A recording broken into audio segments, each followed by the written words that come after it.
Les titres principaux, le président de la Chambre de la Fédération, Agnew Teshagare, a réitéré que les Éthiopiens doivent se rassembler autour d'une vision commune afin de réaliser les réformes en cours.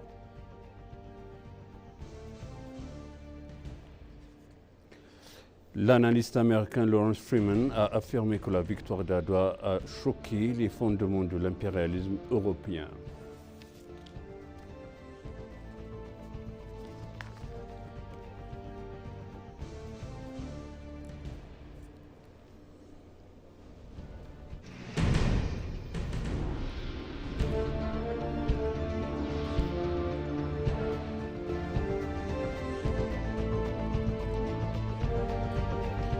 Bienvenue chers téléspectateurs sur B6, c'est moi Zalal Amourkana avec le journal.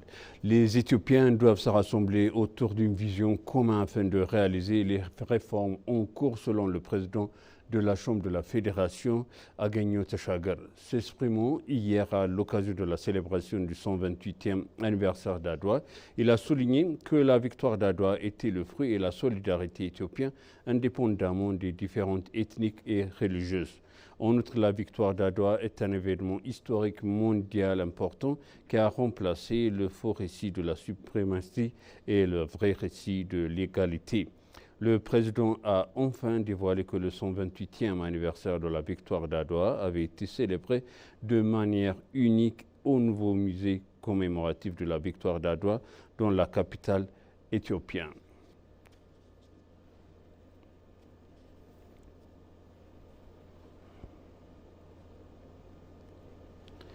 Le chef d'état-major, le maréchal Branu Jula, a exhorté la nouvelle génération de se préserver de l'unité et la solidarité dont leurs ancêtres ont fait preuve lors de la bataille d'Adwa qui a débouché sur une victoire retentissante.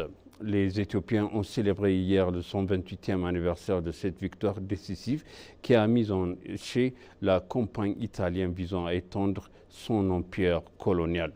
Dans son allocution, le maréchal Branu a souligné la nécessité pour la génération actuelle de maintenir l'unité et la solidarité dont ses ancêtres ont fait preuve de diverses manières. La victoire d'Adwa a répondu à la lumière de l'espoir de la liberté et de la libération pour tous les Africains soumis à la colonisation, a-t-il noté.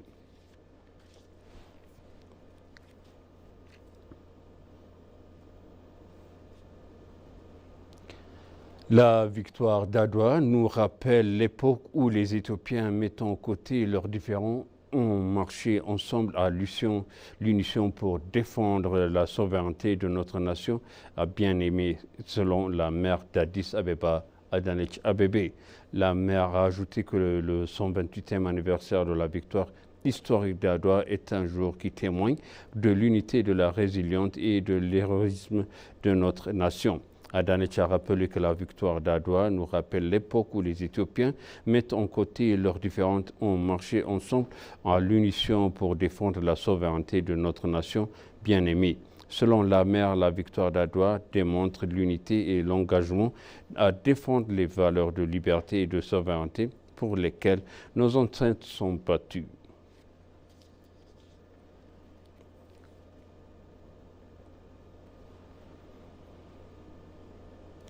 Les diplomaties qui ont assisté hier à la 128e commémorative de la victoire d'Adwa a noté l'importance durable de cet événement symbolique en prouvant que les Noirs peuvent être indépendants et maintenir leur souveraineté nationale.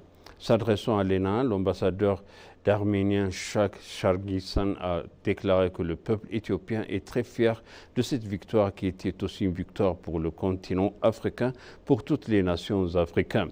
Le conseiller politique et administratif de la Zambie, Noah Sobonji, a souligné que le rôle de la victoire en tant que symbole d'unité pour le continent africain.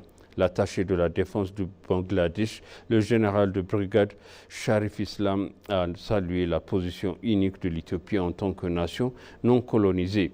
Selon le général de brigade Islam, cette victoire témoigne du courage et du sacrifice des Éthiopiens et construit un événement important dans l'histoire des Noirs dans le monde entier.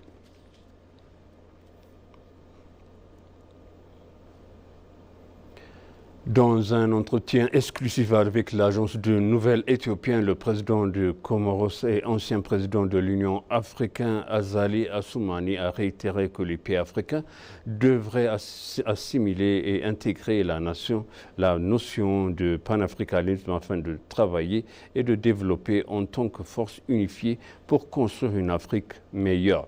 Il a souligné que l'Éthiopie est un pays jamais colonisé, que les Africains considèrent comme un exemple dans leur lutte de l'indépendance et la souveraineté et qui a une grande responsabilité. Selon le président, l'histoire de la colonisation qui a été renversée par l'Éthiopie en tant que pionnière en Afrique est maintenant changée de forme et jette une mauvaise ombre sur les pays souverains et les empêche de parvenir au développement social et économique, ajoutant que l'impact fait encore des ravages au sein de notre population. Le continent africain n'est pas encore remis des profondes blessures causées par l'esclavage, a dévoilé Assoumani, ajoutant que l'esclavage a causé des dommages irréversibles aux Africains.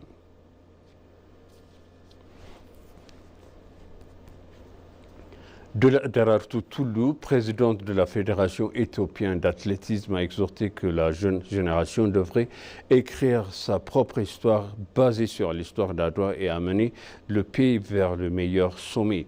Derartu, qui a brandi le drapeau de son pays sur la scène internationale, a déclaré que la victoire d'Adwa était une victoire obtenue au prix du grand sacrifice. En outre, elle a également souligné que la génération doit travailler dur pour l'élévation du pays en héritant des valeurs de préservance et de patrimonisme des héros d'Adwa afin de renforcer les valeurs d'unité et de la solidarité des ancêtres. Et enfin, Derartu a appelé chaque citoyen à assumer la responsabilité de maintien de la paix dans le pays.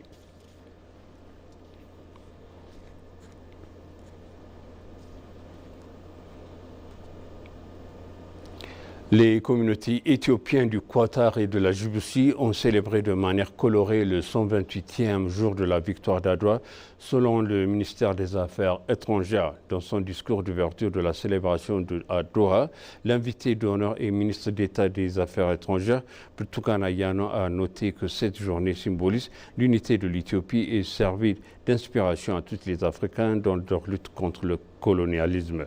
Selon elle, célébrer la victoire dans les pays étrangers ouvre la porte à la promotion de la fière histoire et de la bonne image de l'Éthiopie. La mère d'État a également affirmé que l'engagement du gouvernement éthiopien a continué de protéger les droits et la dignité de l'Éthiopie vivant à l'étranger conformément à sa politique étrangère centrée sur les citoyens. De même, les membres de la communauté et d'éminemment responsables du gouvernement ont condamné la 128e commémoration de la victoire d'Adwa à Djibouti. Soulignant l'importance historique de l'événement, le chef de la mission d'adjoint Kebede Abra a souligné l'importance primordiale de cette journée pour promouvoir l'unité entre l'Éthiopie.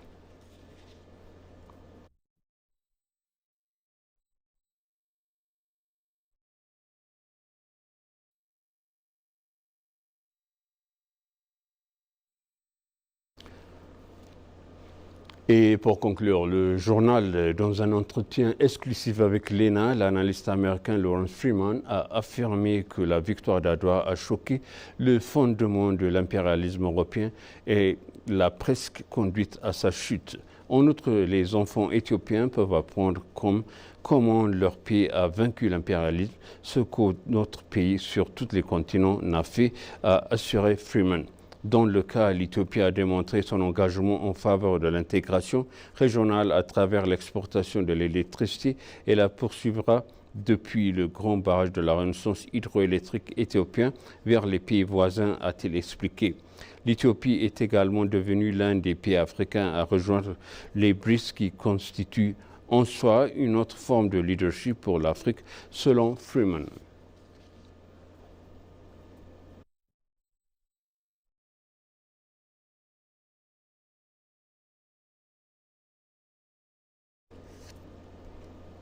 Et maintenant, je rappelle les titres principaux.